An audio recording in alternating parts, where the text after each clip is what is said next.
So today we went to Light Art, which is a lighting vendor, to go over my options for the selections for large conference rooms and the small conference rooms. And I chose them because they have acoustic fixtures. Okay. So basically with acoustic, so this particular product has an NRC. Acoustic fixtures are something that I don't suppose a lot of people who are outside the commercial design world know about, but they are important because they help reduce reverberation in a space, and they also they're beautiful, but they also have like function. So that's something that I always try to work into my designs, have something that has multi-use, functionality, and also just adds to the overall aesthetic of the space. Let me just show you this other video real quick. We're in an untreated conference room. This is how most conference rooms are designed and built today. Concrete floor, gypsum board walls and ceiling, a bit of glass near the doorway, but all reflective materials. And you can hear in my voice how reverberant it is. We just measured it. The reverberation time is more than 2 seconds, which is a lot more than is recommended for easy communication. We now have echo installed in the room. The fixture covers most of the ceiling, but not all of it. That's a huge difference. Isn't that crazy? That's amazing. That's really impressive. That's ridiculous. Philips LEDs, Philips driver inside. These are perfectly beautiful. And I'm glad, because it's so funny, the samples you sent me, the gray, for me this looks like light gray, but the sample kind of appears to be, I don't know, it has like more of a, yeah, it looks more of like, close up it looks more of like, it has like more white flecks in it. Yeah. So I'm glad that it looks more of a light gray in person when it's like a larger, because that's the color I'm probably going to choose. And it's funny how this one actually goes up and it actually even appears darker. This one appears darker. Something that hugely affects the productivity of an office is the reverberation and sound in a space. And when you have just 4 plain white walls and a hard flooring and hard surfaces, sound tends to just like bounce around, and that becomes really difficult to have meetings, especially if you're on a Skype call or doing a meeting that has many people in the room. The voices carry and they bounce, and the sound becomes just almost impossible to hear. So it's something that's extremely important in designing an office space that should be functional. I did have a question about lead time. I know you said it's typically 6 to 8.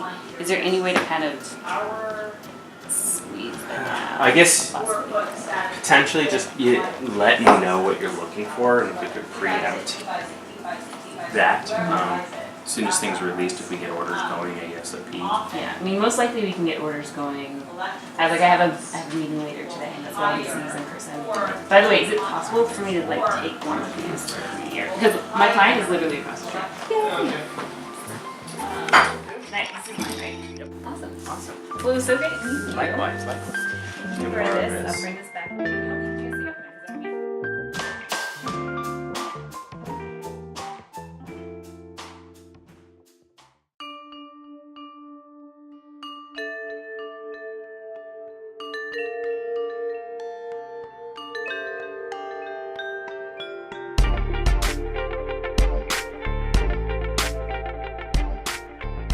So for this room, we have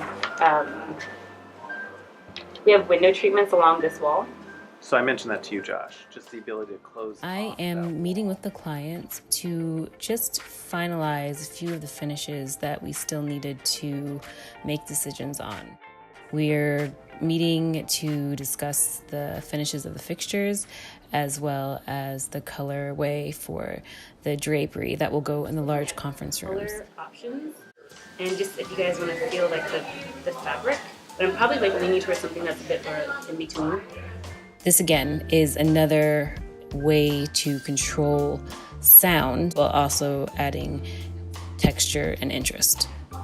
So this is that room. We just looked like looking around. Oh, that's cool. Yeah. I like that. So these are the fixtures that I'm thinking of for the boardroom. And again, these are like acoustical fixtures. We have an option of going with like this metal side or this wooden side, which I think is nicer. Yeah, the wood looks really nice. Yeah. Yeah, I like the wood too. Just the way that it is on the picture, With the it looks felt. much Will it be that nicer color than wood or the- will it match? No, it's actually, it comes in like a white oak, which is perfect with our palette. Okay, So this cool. is maple, which is more like golden. Ooh. And then the Wow. Just actual make sure you clean it so it doesn't like become like dust traps. no, it doesn't. This is another like commercial grade light fixture. So I'll give you all the instructions about Right. cleanliness, but it's not like a hassle to You have to, maintain like, at all.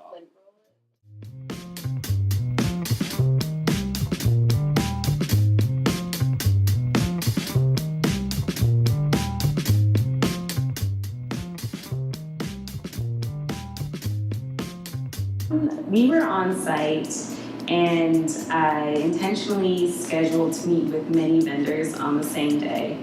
But the IT vendor was the first in my schedule. And we talked in detail about why organizing cabling is, very important, imperative to the design, because it can either look seamless or it can, really throw off the aesthetic that we've so carefully planned. So there's a couple ways to go about it when you're working with cabling, and you can go like a very expensive route where you use essentially like baskets that line ceilings to set all the cabling in. They're called trays, or you can, hide them within electrical tubing, or you can neatly just kind of affix them to the ceiling, which is the option we went for because it's more economical. And painting over the cabling is easy enough to kind of like conceal them, because the idea is that you want them to be hidden, but obviously they're necessary, so they need to go, like they need to go in places where are not necessarily convenient. So figuring out an organizational way to do this and hide them kind of in plain sight is something that you have to kind of decide on site.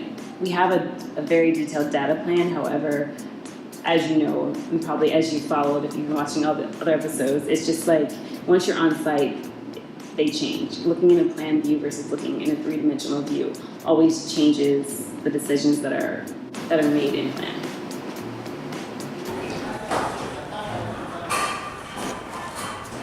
It's just a good idea to schedule as many meetings as possible in the same day. At least that's what I find for my own organization. Especially if I'm on site, you kind of block out hours and you just schedule to meet as many vendors as you can within that block. So previously I'd met with the IT vendor, I then met with the contractor, and I then met with my furniture makers. So it's a good way to conserve time and also to just have the ability to kind of call out problems and speak with the person who can speak to that problem like immediately. I told them to make that drywall and they changed. The area should have been drywall, but they mistakenly put plywood there, and that could have been a fiasco just in terms of like working out logistics with my furniture makers who are cladding the plywood in wood. Oh no, okay, I'll talk to you in a minute. I told him, this is an issue, and he's like, okay, I will be there in 5 minutes because I'm already on my way. And then we were able to resolve it, and they fixed the problem, I think, the next day.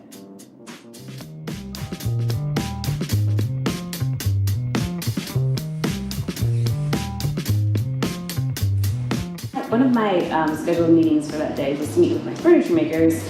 We'd already gotten pretty far into the design of many of the custom elements and had gone over the first draft of shop drawings, but again, like double checking dimensions, triple checking dimensions always saves time. So we went to the site, I think it was the second time or maybe the third time, just to confirm dimensions and realized that the wall that we had planned on putting one of the mesh panels was actually different than what was in the floor plan. So we had to make a decision, either change the custom item or change the space. And in this instance, it was just more economical, more sensible to simply add additional drywall there to make the wall a clean line, which is what it should have been in the first place.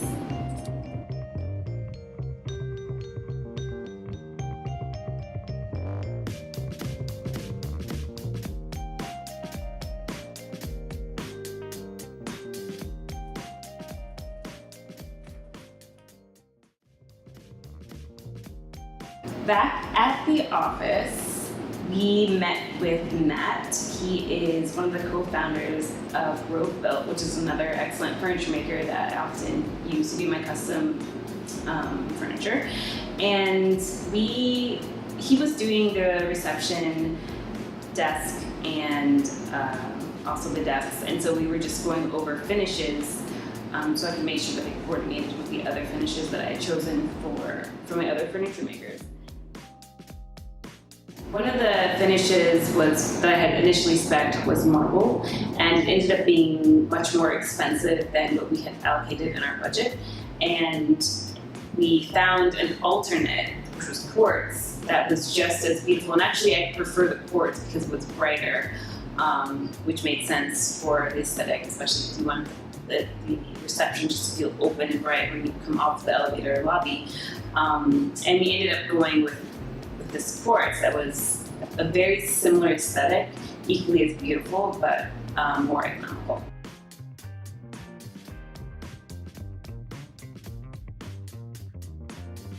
So one of the great things about meeting with your furniture makers and discussing details after the initial design is that you kind of make revisions that suit the space better or that just look more interesting. And from the initial design that I had done, I decided that I wanted to revise it slightly so that the aesthetic was similar, but it was just better suited in a cleaner look and a cleaner aesthetic.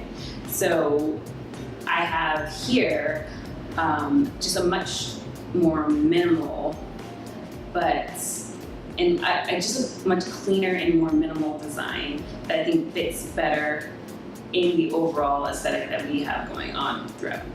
It's really the silhouette of the sides, and it's just like when you're designing anything, you always have to think of it in a three-dimensional way. And I could have had it look exactly the same from all three sides, but I thought it just felt like a more cohesive unit when I just edited the profile a bit so that it just kind of has like just a little bit of interest there.